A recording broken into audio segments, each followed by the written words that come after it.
Bienvenidos a una nueva clase invertida. En el video de hoy vamos a hablar sobre diccionario de datos.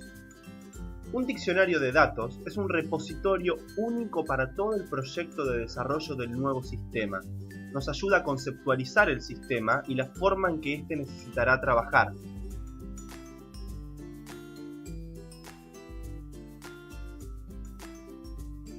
El diccionario de datos nos permite validar los requerimientos que están documentados en casos de uso. A su vez, es el punto inicial para el diseño de bosquejos de interfaces de usuario. También nos permite determinar el contenido de las clases del modelo del dominio. Y fundamentalmente, nos proporcionan una notación formal del contenido de los flujos de entrada y salida y estructuras de datos.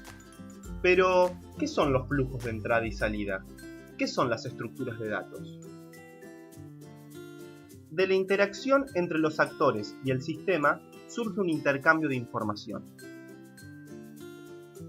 La información que un actor ingresa al sistema se modela a través de flujos de datos. En este caso, flujos de datos de entrada, ya que la información ingresa al sistema. A su vez, existe cierta información que el sistema pone a disposición de los actores. Esta información también se modela a través de flujos de datos, pero en este caso, flujos de datos de salida, ya que la información sale del sistema. Para definir flujos de entrada y salida, como mínimo, necesitamos dos cosas. Por un lado, el nombre del flujo, y por otro lado, la composición del mismo. Cuando nos referimos al nombre, decimos que tiene que ser significativo del contenido. A su vez, no tiene que estar atado a ninguna implementación física. Es fundamental que esté antecedido por una letra E o S para indicar si el flujo es de entrada o de salida. Opcionalmente, antes de la letra puede ir un número para identificarlos entre sí.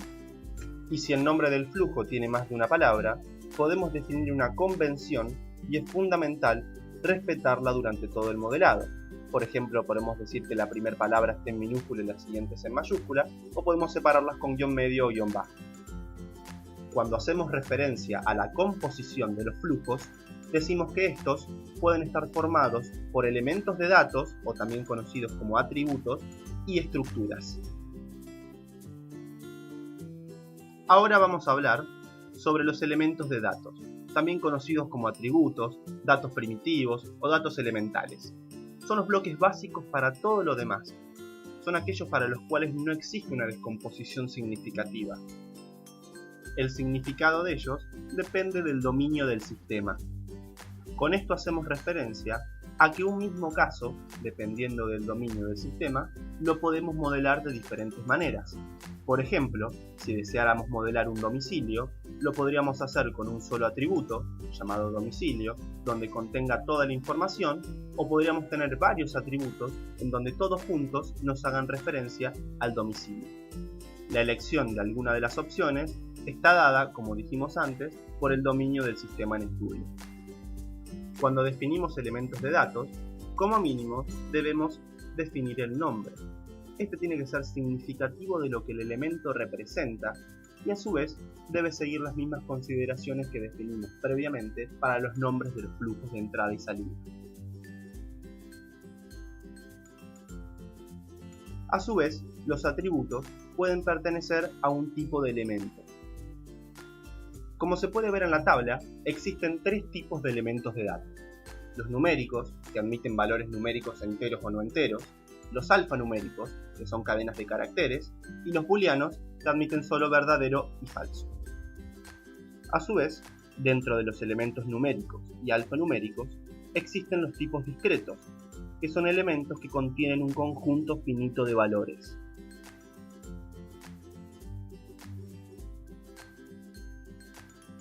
Para dar un ejemplo de elemento discreto, podríamos pensar en el atributo tipo documento, en donde solo podría admitir los valores DNI, DU, pasaporte, LC o LE.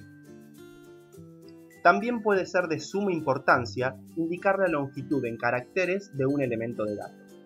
Si se desea realizarlo, se debe indicar luego del tipo entre paréntesis. Por ejemplo, char de 10 caracteres. También habíamos mencionado las estructuras de datos. Las mismas están formadas por elementos de datos y por otras estructuras.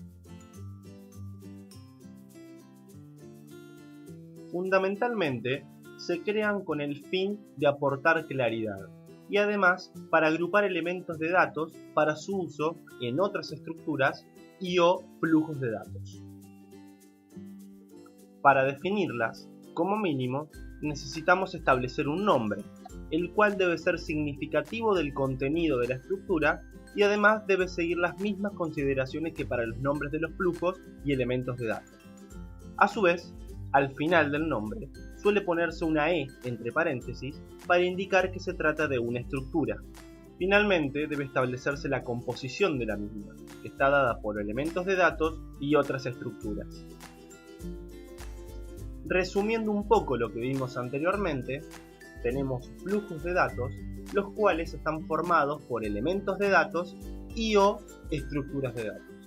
Y a su vez, las estructuras de datos están formadas por elementos de datos y otras estructuras, y así sucesivamente. La notación para realizar un diccionario de datos está dada por los elementos que se ven en la siguiente tabla. El símbolo igual indica está compuesto de o está formado por. El símbolo más indica y permite ir concatenando todos los componentes. Los elementos encerrados entre llaves indican repetición. Es necesario establecer los límites de la repetición para saber cuántas veces, como mínimo y como máximo, se repiten los elementos que se encuentran entre llaves. La letra A puede ser 0, 1 o bien un número determinado si se lo conoce. La letra B puede ser 1 o un número determinado si se lo conoce. En caso de que no se sepan los límites A y B, se usa M para la letra A y N para B. Después tenemos los corchetes, que implican una situación disyuntiva. Eso significa que los elementos listados entre ellos son mutuamente excluyentes, o sea, puede estar presente solo uno de ellos, y se separan con una barra vertical. Finalmente, tenemos los paréntesis, que sirven para indicar que los componentes que se encuentran entre ellos se consideran opcionales. Para entender un poquito mejor lo que vimos recién, vamos a ver un ejemplo. Imagínense que planteamos un flujo de entrada llamado datos personales. El mismo está compuesto por los atributos apellido, nombre, tipo de documento, que es un elemento discreto, número de documento, domicilio, que es una estructura, y finalmente el atributo email, que se puede repetir de 0 a n veces. Por debajo se describe la estructura domicilio. La misma está compuesta por calle, número y entre paréntesis, piso y a su vez, entre paréntesis, departamento. Dicha situación está modelada así debido a que pueden existir pisos que no estén separados en departamentos. Finalmente, se modela el elemento discreto tipo documento, para el cual se establece que es un char de longitud máxima 3, después del igual y separado entre barras verticales y encerrados entre corchetes, se establecen los valores que el elemento puede tomar. Ahora bien, cuando queremos reconocer flujos de entrada y salida en casos de uso con alcance de sistema, es muy importante que entendamos bien la sintaxis de los pasos de los casos de uso. Sabemos que de forma genérica, un paso de un caso de uso con alcance de sistema está compuesto por tres elementos. Primero tenemos la adyacencia de negocio anterior, en el medio el paso del caso de uso y finalmente la adyacencia de negocio posterior. Sabemos que las adyacencias de negocio incorporan una pequeña porción de la descripción del negocio, por lo tanto sirven para poner en contexto la utilidad del paso de sistema y no tienen una referencia directa con flujos de entrada y salida.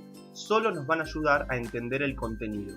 En donde vamos a encontrar información para modelar los flujos de entrada y salida va a ser en el paso del caso de uso. Como vimos durante el año en la materia, un paso de caso de uso está formado generalmente por dos oraciones separadas de punto y seguido.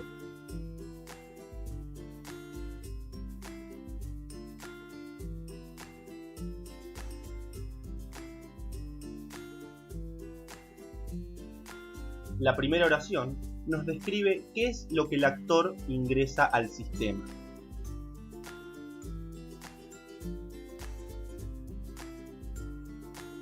En la segunda oración encontramos la respuesta del sistema, que puede ser externa o interna.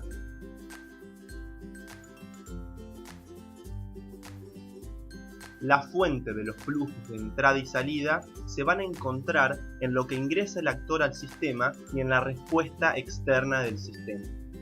Obviamente, para flujos de entrada vamos a mirar en la primera oración y para flujos de salida vamos a mirar en la respuesta externa del sistema. Finalmente, vamos a ver un ejemplo para poder entender bien lo que estuvimos viendo recién. Imaginemos el contexto de una biblioteca a la hora de hacer un préstamo de libros.